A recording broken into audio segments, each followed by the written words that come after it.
শুনেন, আপনারা 6 বলে 12 রান করেছেন, কিন্তু এর আগের 300 রান আমরা সবাই মিলে করেছি। We have no problem with July সনদ। আমাদের প্রবলেম প্রক্রিয়া নিয়ে। আপনারা কোন প্রক্রিয়ায় করতে চাচ্ছেন এবং আমরা আমাদের ডিসেন্ট, নোট অফ ডিসেন্ট আগে থেকেই দেওয়া। আমাদের প্রক্রিয়া ছিল, আপনারা দেখেন, উইথ ডিউ রেসপেক্ট, একদম রেসপেক্টের সাথেই বলি, আপনারা সেই সময় রেভলিউশনারি গভর্নমেন্ট করেন নাই কেন?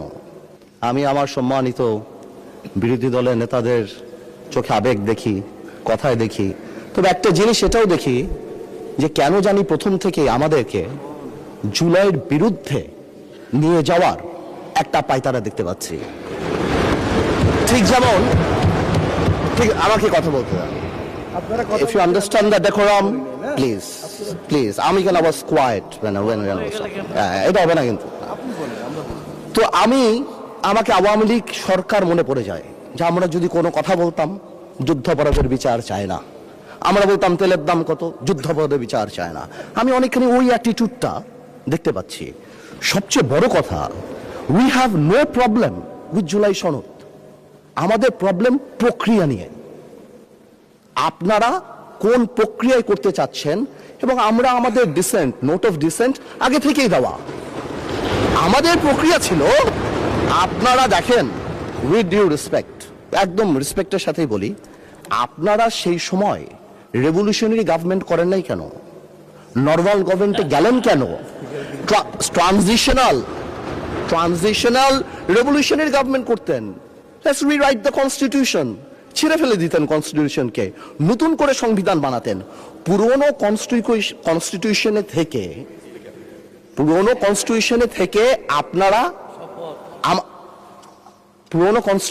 থেকে আপনারা সংবিধানকেই বাতিল করে দিতে যাচ্ছেন। এটা আসলে হয় না। It is unique. The revolution was unique. এর পরবর্তী government was unique. And what we had a quasi constitutional government. Doctrine of necessity তে আমরা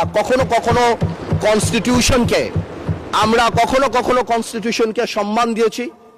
ডক্ট্রিন অফ নেসেসিটিতে সংস্কারকে মাথায় রেখে অফ কোর্স রিয়েলাইজ, যেটা তো আজকে থেকে রিয়েলাইজেশন না, 72 থেকে রিয়েলাইজেশন, আইয়ুব খানের অত্যাচার থেকে, যে আমাদের constitutional framework is set in such a way যে কোনো মুহূর্তেই আমাদের প্রিমিয়ার একজন স্বৈরাচার হয়ে যেতে পারে।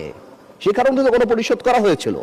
কিন্তু আজকেও সেটা আমরা দেখছি যে সেটা করতে যে দেখা গেছে রাষ্ট্রপতির ক্ষমতা কমাতে যে আমরা প্রধানমন্ত্রী বা ক্যাবিনেটের ক্ষমতা অনেকাংশে বাড়িয়ে দিয়েছি। That is the issue. আর তো কিছু ছিল না। এই কারণে আমরা আমাদের কনস্টিটিউশনাল ফ্রেমওয়ার্ক রিয়েলাইজ করেছি উই নিড চেঞ্জ। আমরা মনে করি, বা আমরা আজকে এখানে, আমরা পলিটিশিয়ান, আমাদের মাথায় রাখতে হবে that we must mitigate the harshness of the relevant provisions of the Constitution. At the same time, we must uphold the spirit of July. এই ব্যালেন্স আমাদেরকে করতে হবে। কিন্তু আপনারা তো আমাদেরকে লগর সেটে পাঠিয়ে দিচ্ছেন। আপনার এখানে যারা বসা, আমার মাননীয় প্রধানমন্ত্রী কত বছর এক্সাইল, পাশে আমাদের মাননীয় এলজিআরডি মন্ত্রী কয়বার জেল খেটেছে, তার পাশে আমির খসরু সাহেব একসাথে জেলে ছিলাম, তার পাশে সালাউদ্দিন সাহেব কতদিন বিদেশে ছিল। এমন একটা ভাব, কত বছর বিদেশে ছিল। এখানে আমরা যারা আছি, আমরা সবাই জুলাই যোদ্ধা। আপনাদের বিরোধী দলীয় সম্মানিত মাননীয় আমাদের যে বিরোধী দলীয় নেতা, উনি উনার ভাষায় এত সুন্দর করে আমাদেরকে রেকগনাইজ করে, কিন্তু যখনই ফ্লোর আপনাদের হাতে চলে যায়, আপনারা আমাকে অ্যাটাক করেন অ্যাজ ইফ আমরা জুলাইতে আমাদের কোনো কন্ট্রিবিউশনই নাই।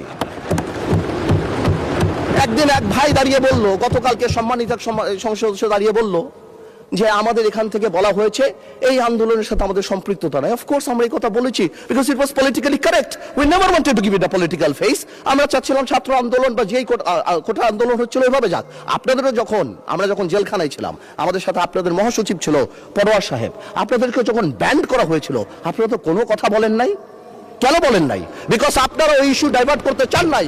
We wanted the fascist government to go and they left. It was a plan. ওইটা লিটারালি আপনারা ধরে বলছেন কি আমরা নাকি আন্দোলনে নাই। শুনেন, আপনারা 6 বলে 12 রান করেছেন, কিন্তু এর আগের 300 রান আমরা সবাই মিলে করেছি।